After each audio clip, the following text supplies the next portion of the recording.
गुरुमुखो, आज का सत्संग बहुत ही महत्वपूर्ण है। सभी गुरुमुख ध्यान पूर्वक सुने और लाभ उठाए। गुरुमुखो, मनुष्य का संसार में आने का लक्ष्य केवल अविनाशी प्रभु एवं शाश्वत सुख शांति को प्राप्त करना है। अन्य कोई प्रयोजन नहीं है, परंतु मानव कुछ और ही समझता है। प्रत्येक व्यक्ति अपने अपने दृष्टिकोण से विभिन्न कारण बताता है। लोभ की दृष्टि में मनुष्य शायद दौलत संचित करने, आविष्कारक की दृष्टि में शायद कई वस्तुओं का आविष्कार करने, वैज्ञानिकों की दृष्टि में कोई नूतन अन्वेषण करने, सम्राटों व बादशाहों की दृष्टि में अन्य राज्यों को परास्त करने, अपने राज्य को बढ़ाने और विद्वानों की दृष्टि में मनुष्य विद्वता प्राप्त करने के लिए ही आया है। परंतु ऐसा समझना सर्वदा भूल है, गलत है। यह सब तो नाशवान क्षणभंगुर है। अंत तक कोई भी वस्तु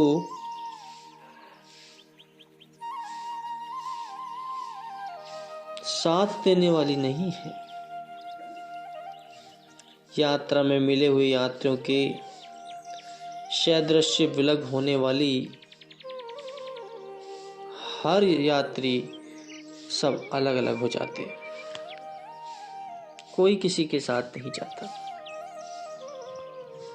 परम संत श्री कबीर साहिब जी कहते हैं कि हे जीव, तेरे इतने दुर्लभ और मूल्यवान शरीर की अवधि बीती जा रही है, इसलिए तू नाम का स्मरण कर ताकि भवसागर के किनारे लग सके।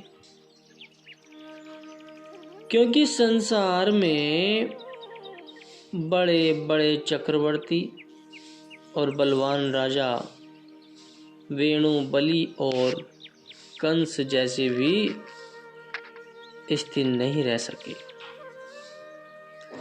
दुर्योधन जैसा शक्ति संपन्न राजा को, जो 12 मील अपनी साज सज्जा व सेना सहित सम्मान पूर्वक छत्र की छाया में भ्रमण करता था, अपने आप को इतना बलशाली समझने वाले राजा की संपूर्ण शान को महाबली काल ने धूलि में मिला दिया।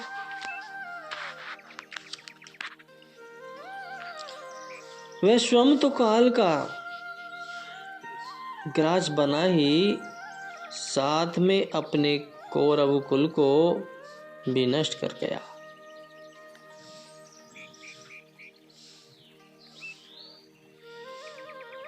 संपूर्ण भूमंडल पर शासन करने वाले चक्रवर्ती राजा पृथु भी यहाँ से कूच कर गए और विक्रम जैसा प्रसिद्ध पराक्रमी राजा का शरीर भी चला गया। तो हे मनुष्य, तू अभी भी विचार कर देख ले कि वेणु, बलि, कंस, पृथु, दुर्योधन और विक्रम, ये 6 नृपति बड़े ही पराक्रमी और बलशाली थे, जो कि क्रूर काल के ग्रास बन गए। फिर साधारण जीव किस गिनती में है कि वे अपने तन व शक्ति का गर्व करे। इस शरीर व धन वैभव की नश्वरता को देखकर राजा गोपीचंद ने योग साधना में मन लगाया। परिणाम स्वरूप वह राज अमर है और वह आज भी अमर है। इसके विपरीत रावण, जो सदा भोगों में फंसा रहा, वह काल का ग्रास बनकर अपयश का भागी बना। इसलिए हे मनुष्य, इस प्रकार सबके नश्वर शरीर को नष्ट होते देखकर तो नाम के जप में अपने मन को लगा, क्योंकि यह अल्प जीवन स्वप्नवत है। जैसे रात्रि में स्वप्न देखते हैं, परंतु प्रातः होते ही वह बिल्कुल लुप्त हो जाता है। यह जगत नश्वर है और मानुष तन भी क्षणभंगुर, बाल्यकाल, यौवन, वृद्धा अवस्था और मृत्यु आदि शरीर की विभिन्न अवस्थाएं इस बात का प्रमाण है कि यह काया काल का खिलौना है और मृत्यु के मुख का ग्रास है। आगामी क्षण का भी कुछ पता नहीं कि इसमें क्या होने वाला है, इसलिए प्रमाद कदापि नहीं करना चाहिए। किस कदर सोचने और ध्यान देने की बात है कि भरोसा तो एक श्वास का भी नहीं, परंतु मनुष्य कई वर्षों के लिए सुख सामग्री जुटा रहा है। ये कितनी महान भूल है। मनुष्य सैकड़ों बार ठगा गया है, फिर भी उसे कोई बात याद नहीं। हे मानव, तू श्वास के यातायात में से कभी प्रमाद न कर। कदाचित यही श्वास ही तेरा अंतिम श्वास हो। भली भांति भांति ध्यान रखना है कि ये श्वास कितनी अनमोल है। अतः अपने समय को विचार करते हुए व्यतीत करना चाहिए, क्योंकि मनुष्य जिस समय अथवा वक्त की प्रतीक्षा में था, सब शताब्दियों से जिसके लिए प्रभु चरणों में विनय कर रहा था, वही अवसर अब जीव को उपलब्ध हुआ। अब इस उपलब्धियों को गफलत में पढ़कर यदि व्यर्थ ही नष्ट कर दिया जाए तो अत्यंत दुख की बात है। अच्छे समय की ताक में तू रहता था, मुदाम भाग्य से जो आ मिला तो चेतता नहीं। कहते हैं कि जिस भाग्यशाली अवसर की तुझे सदैव खोज या तलाश रहती थी,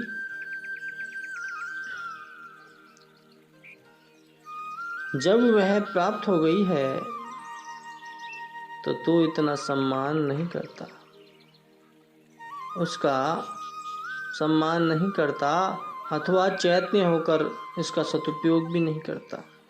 जैसे एक मरुभूमि के प्यासे यात्री को स्वस्थ निर्मल शीतल जल का चश्मा मिल जाए और वह अपनी प्यास न बुझाए तो कितनी मूर्खता का वह खेद की बात है। इसी प्रकार मनुष्य को जो अनमोल समय प्राप्त हुआ है, इसे प्राप्त करके भी यदि परलोक का काम नहीं बनाया, अपना भविष्य नहीं सुधारा, तो अंत में अवश्य में पश्चाताप करना पड़ेगा और अत्यंत दुख उठाना पड़ेगा।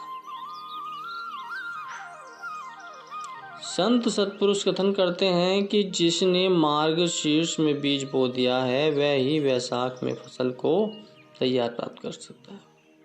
जो अपना समय गलत व व्यर्थ में नींद में सोकर नष्ट कर रहा है, वह क्या खाक काटेगा। जो आव कर बबूल बो रहा है, वह अंगूर कैसे खा सकेगा। प्रत्येक प्राणी किसान के समान है। यदि वह समय पर परिश्रम करे तथा जीवन रूपी खेत में शुभ कर्म और भवन भक्ति रूपी बीज बोए तो अत्यधिक लाभ प्राप्त करेगा। अन्यथा यदि गफलत में पड़ा रहा और कुछ न किया तो महान हानि का सुख दिखेगा। मनुष्य यदि समय पर अपना काम नहीं करता तो फिर कार्य बनने का ऐसा सुअवसर पुण्य कब प्राप्त होगा। जिस प्रकार टूटे हुए कांच को कारीगर दोबारा नहीं जोड़ सकता तथा जिस प्रकार फटे हुए दूध को जमाकर दही नहीं बनाया जा सकता, इसी प्रकार मनुष्य जन्म का सुदुर्लभ अवसर जब एक बार हाथ से निकल गया तो लौटकर हाथ आने का नहीं है। सब संत महात्मा पुकार कर यही कह रहे हैं कि मालिक से मिलने का यही सुअवसर है तथा यह बार बार हाथ नहीं आएगा। जन्म जन्मांतरों के पुण्य कर्मों के प्रताप से मनुष्य जन्म की प्राप्ति हुई है। यदि समय का उचित मूल्यांकन न किया गया तो कैसे काम बनेगा। मानव की अपनी अमूल्य निधि श्वास है। ऐसे अनमोल एवं सुदुर्लभ पदार्थ के बदले में ऐसी ही वस्तु प्राप्त करनी चाहिए जो उससे भी अधिक कीमती व बहुमूल्य हो। ऐसी सर्वोत्तम, सर्वश्रेष्ठ व अमूल्य वस्तु मालिक की भक्ति ही है। परंतु अज्ञानी जीव जो इस अमूल्य निधि को क्षणिक रसोभोगों में लुटाता चला जा रहा है। परम संत श्री कबीर साहिब जी जीवों पर करुणा करते हुए कहते हैं, जाकी पूंजी श्वास है, छिन आवे छिन जाए, ताको ऐसा चाहिए, रहे नाम जो लाए। कहते हैं कि श्वास प्रतिक्षण आते जाते रहते हैं। नाम के बिना प्रतिदिन हजारों श्वास व्यर्थ चले जाते हैं। जिनकी निजी पूंजी व वास्तविक जायदाद ही यही है, फिर उन्हें तो प्रत्येक क्षण उसी में लीन रहना चाहिए अथवा मालिक की भक्ति में संलग्न रहना चाहिए। जीव तो माया की मदिरा का पान करके बेसुध हो रहा है। इसे अपने लाभ हानि का कुछ ज्ञान नहीं।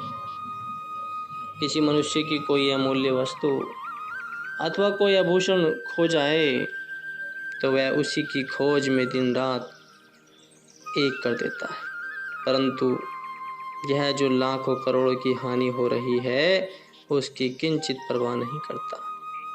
संत महापुरुष जीव की इस दैनीय दशा से द्रवित होकर उसे चेतावनी देते कि 24,000 खर्च बंदे दा, आमदन मूल न थीवे, जिस बंदे नु इतना घाटा, ओ बंदा क्यों जीवे।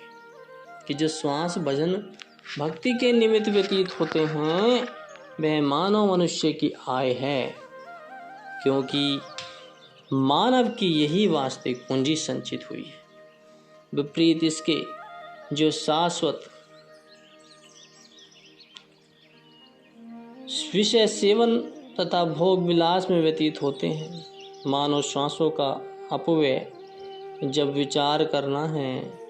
अब विचार करना है जिस व्यक्ति के दिन रात के 8 पहर में 24,000 श्वासों का अपव्यय होता रहे पर आय नाम मात्र भी न हो तो इतना अधिक घाटा अथवा टोटा सहन करने वाला जीवित ही कैसे रह सकता है। संत जन उस व्यक्ति के प्रति खेद प्रकट करते हैं कि जिसकी आय 19 रुपये है किंतु उसका खर्च 20 रुपये है। इस अनुपात से विचार करें कि जब एक एक श्वास अमूल्य संपदा के तुल्य है तथा वह भजन के बिना व्यतीत हो रही हो तो कितनी भारी हानि है। धन संपत्ति की हानि का महापुरुष विशेष महत्व नहीं देते। धन का नुकसान उनकी दृष्टि में विशेष हानिकारक नहीं है।